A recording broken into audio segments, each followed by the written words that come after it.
I'm Chris Cook, your host for Toys of the Jedi, a brand new show devoted to Star Wars toys and collecting. Now in this first show I'll mainly be focusing on Hasbro's line of toys and action figures, because that's where my focus lies. But that's not to say in the future we won't cover other bits and pieces, because let's face it, Star Wars covers everything from Han Solo and Carbonite desks right the way through to pencil sharpeners. Now I'm hoping to be joined at some point by a co-host, but for the time being you're stuck with just me. Now I'm sorry about the mess, we are in the middle of a building extension, but for now, on with the show. New York Toy Fair was last weekend, and as Star Wars goes, it was a biggie. Hasbro showed off a fair amount of new product, and most of the major collecting sites had some representation there. But I do want to give a massive shout out and thank you to Jedi Temple Archives, who live tweeted the Hasbro panel and managed to get a Q&A with Steve Evans and co after the presentation. Do go ahead and check out their coverage and listen to the audio. I'll leave a link in the description down below. I do also want to say a thank you to Rebelscum.com for their photo coverage. Again, link in the description down below. There were lots of reveals during the panel. First up were the roleplay items and a new First Order Z6 Riot Baton in the Black Series line, which lights up and features opening scissor action. Hasbro also hinted very loudly in the Q&A that Boba Fett would be an obvious choice for an upcoming helmet in that line. Upcoming Nerf weapons are the First Order Blaster, a GameStop and Best Buy exclusive, no word yet on a UK release, and a new Han Solo blaster featuring glowing darts. They also previewed the ultimate co-pilot Chewbacca, which moves and has over 200 sound effects. Star Wars Tickle Me Elmo, if you will. Now, this is not my cup of tea because I am already married to a walking carpet and she has way more than 200 phrases. We got confirmation that the 3.75-inch Solo, a Star Wars storyline of action figures, will continue with the Force-Link technology. These are coming in April, and a new green and grey themed 2.0 set with Bluetooth capability will be coming. The range includes Han Solo with the said Force-Link set, and also a Kessel Run Millennium Falcon with hyperspace lights, rumble feature, and an exclusive Han Solo figure.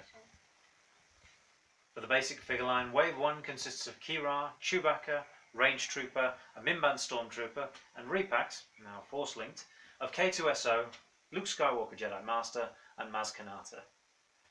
The two-pack assortment, apparently from Mimban, includes a muddy-looking Han Solo in AT-AT Commander outfit, and Chewbacca as well. The other pack is a suave Lando Calrissian, combined with a Kessel Guard. Whether you liked it or not, Vice Admiral Holdo's role in The Last Jedi was an important one, and in 2019 she will be coming in the 6-inch form. She comes with her pistol, a soft goods outfit, and enough purple to satisfy Prince himself. Up next are the Porgs. This adorable pair will be available in April for you to set them on your shelves and fire pellets at until your heart's content. For the new Solo film, a reveal of young Han Solo, Kira, Lando Calrissian, Tobias Beckett, and a Range Trooper. Now there's no release date on these yet, but if they follow a similar pattern to previous films, expect them to be available in April for the main toy launch. 6-inch collectors also need to get ready to do lots of legwork to ensure that they get all of the exclusives. This spring, Toys R Us is getting Zuckuss with Soft Goods Cloak, Walmart have a battered-looking Mimban Stormtrooper, Amazon is getting a 3-pack of R2-X2, R2-D2 and R5-D8, all looking fairly weathered, and Commander Wolf will be a GameStop, Disney Store and Barnes & Noble shared exclusive. But it's the Target exclusive Gamorrean Guard that I will be hunting down. This gorgeous figure comes with all 3 weapon variants and a soft goods skirt. This is the one that I do not want. A glance ahead to upcoming figures, and a Hoth Leia Organa including blaster, goggles and a Hydro Spanner is on its way, and a prototype Yak Face with staff was also shown. Hasbro closed out the 6-inch section with the centerpiece Jakku Village Raid Kylo Ren, so that Poe now has somebody to fire at.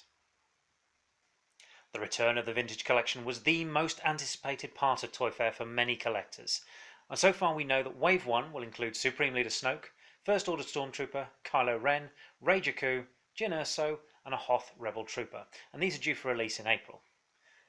Hasbro also showed new images of Wave 2, including Hover Tank Pilot, young Han Solo, a repack of the Walmart Death Trooper, and a mystery female figure. These are due on shelves in August, and Wave 3, due in November, will include the Fans' Choice Dr. Aphra, Range Trooper, repacks of Cassian Andor, or The Force Awakens Luke Skywalker, along with another mystery figure. Looking ahead, it was confirmed that Yakface with a soft goods cloak will be making a vintage collection appearance, along with Klaatu Skiffcard, both getting their first update since the Power of the Force 2 line. Hasbro are also planning on releasing a mix of new, classic, and potentially even Legends characters as we move into 2019. They also said that while they may be re-releasing some older TVC figures, if they do so, they will be released on the same card back. Numbers-wise, any TVC reissues will have their old VC numbers, and the current plan is to release about 30 to 40 figures each year. The hover tank vehicle was on show as a boxed and painted toy and will be hitting shelves in August of 2018. The box confirmed that action figures are indeed sold separately, and when asked if there will be other vehicles in the vintage collection, Steve Evans responded, "Definitely, so expect more in the line as it progresses." There are plenty of exclusives on the way, but so far only Rey, Island Journey and Mimban Stormtrooper, both available at Walmart this fall, have been announced. Hopefully these will make it into Asda in the UK, but no confirmation as yet. Hasbro also said to expect a vintage collection exclusive at Comic-Con, but would not elaborate further. This is it, the money shot, the big katana. Without a doubt, the highlight reveal of Toy Fair 2018 was Jabba's sail barge from the new HasLab initiative. HasLab is effectively a Kickstarter or crowdfunded way of getting crazy products into production that are just too difficult to do in traditional ways. This is not just for vehicles, not just for 3.75-inch scale. This is potentially for anything they have a license for. Their first offering is the Katana. This massive 4-foot vehicle weighs a whopping 13.85 pounds and will easily be the biggest Star Wars item Hasbro has ever made. The set features a prison with Ithorian inmates, lounge area with Rancor, soft goods sales, Jabba the Hutt with a new paint application, a kitchen for preparing the slimy piece of worm-ridden filth's lunch, and a 64-page booklet highlighting the production process, all in glorious vintage collection packaging. This set will also be the most expensive Star Wars set and will cost you $499.99 plus tax and shipping. But for this to get made, you need to back this on HasLab, and they need to hit a minimum of 5,000 sales by the 3rd of April in order to produce it. The only downside is that this is a US exclusive. Hasbro has said that they need those 5,000 backers before they will look to open this up to the international market. My American brothers and sisters, so that the rest of us can get a shot at this vehicle, I beg of you, please head on over to HasLab.com and get behind this initiative immediately after liking this video. Obviously, most of the new products is being held back for the solo product launch, but I have picked up a couple of items recently. First up is this Ponda Baba from the Black Series collection.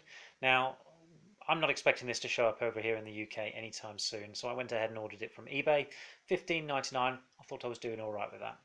Then got stung with an £11.63 custom charge when I went to pick it up. Word to the wise, always check with the seller how they're going to be sending it to you before you click that buy button. The other thing I picked up was a recent car boot sale. Managed to get these four for £2 each. Now, quite pleased with them all. They're not the best examples, but they're still very nice. Although, if anybody has got a spare left hand for Pons Limbic, drop me a note because mine seems to have 2 right hands. And that's our show for this week. If you like the show, please click the like button, subscribe to the channel, and leave a comment down below as to what you'd like to see from us in future. We're open to ideas. You can also follow us on Twitter and Instagram at Toys of the Jedi, and by searching us on Facebook under Toys of the Jedi. Until next time.